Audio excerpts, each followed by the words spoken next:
For centuries, the ancient city of Varanasi thrived as a bustling hub of commerce. But to export goods out of this thriving metropolis, merchants had to cross a border into an unforgiving, deadly desert wasteland. A wealthy merchant prepared to make this crossing. He gathered a massive caravan, loading up 500 heavy wagons with expensive cargo to sell across the dunes. The physical toll on this path is absolute. The sun bakes the earth into a dry powder, and every wooden wheel grinds against the sand, sapping the energy of the oxen and the men trying to push forward. To withstand the heat, the caravan must haul massive, cumbersome clay jars filled with drinking water. Every man and beast on the trail depends on these heavy vessels for their very lives. In this hostile environment, water dictates who lives and who dies.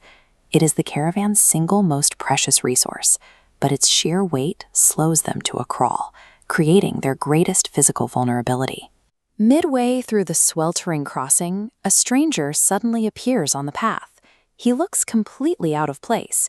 He's dripping wet, his clothes are soaked, and he's carrying a bundle of fresh lotus flowers. The stranger delivers incredible news.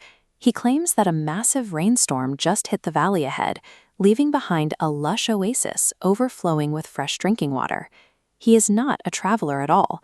He is a yaksha, a predatory desert demon in disguise, executing a highly calculated trap to weaken his prey. To an exhausted merchant, this lie is intoxicating. If there really is a flooded oasis ahead, he can order his men to drop their heaviest burden and sprint the rest of the way with lighter wagons. When physical desperation peaks, the human mind eagerly abandons logic. We look for any excuse to believe a comforting impossibility if it means our suffering can stop. The first merchant takes the bait completely.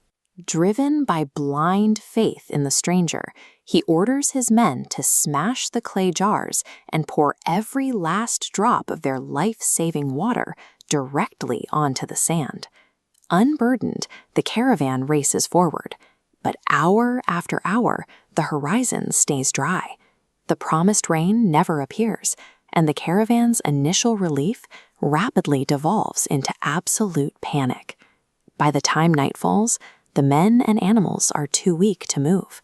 As they collapse into the sand, the yakshas drop their disguises and slaughter the entirely defenseless caravan. Handing over your critical thinking to an unverified, convenient promise directly invites your own destruction. Sometime later, a second merchant prepares to make the exact same journey, but he operates differently. He possesses a deeply analytical mind, trained to question his own assumptions. He loads up his own 500 wagons, secures his water jars, and drives his caravan into that exact same desolate stretch of sand. The trap repeats itself flawlessly. The identical disguised yaksha steps onto the trail, dripping wet, offering the exact same comforting lie about incoming rain. While the environment and the bait are identical, the outcome now rests entirely on how this merchant processes the stranger's claim. Instead of giving in to the relief he desperately wants to feel, the second merchant actively suppresses his hope. He stops looking at the stranger and starts rigorously observing his immediate environment. This diagram maps his exact deductive process. He checks the wind. 0 moisture. He scans the sky. No storm clouds visible. He listens. No distant thunder. He completes the math. Natural rain cannot exist without these preconditions. Therefore, the man is an illusion. He orders his men to guard their water and keep moving.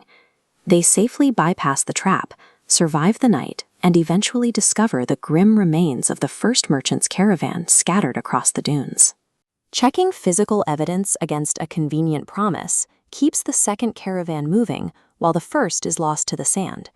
In this wasteland, logic is the single factor that ensures a safe arrival. This story of desert survival is actually the Apannaka Jataka. The Buddha originally delivered this precise lesson to a group of his own wavering followers at the ancient Jetavana monastery. These red brick foundation steps still exist today, grounding the spiritual teaching in a very real historical physical space where those disciples gathered to listen. He laid out the metaphor clearly. The gullible merchant represents the fickle human mind, constantly swaying toward false prophets and easy answers when life becomes difficult. The wise merchant, he revealed, was a past version of himself, representing a mind that tests every claim against the physical world before accepting it as truth. Survival belongs to those who anchor their beliefs in what can be verified through study, careful observation. It is the practice of seeing the world as it is, rather than as we wish it to be.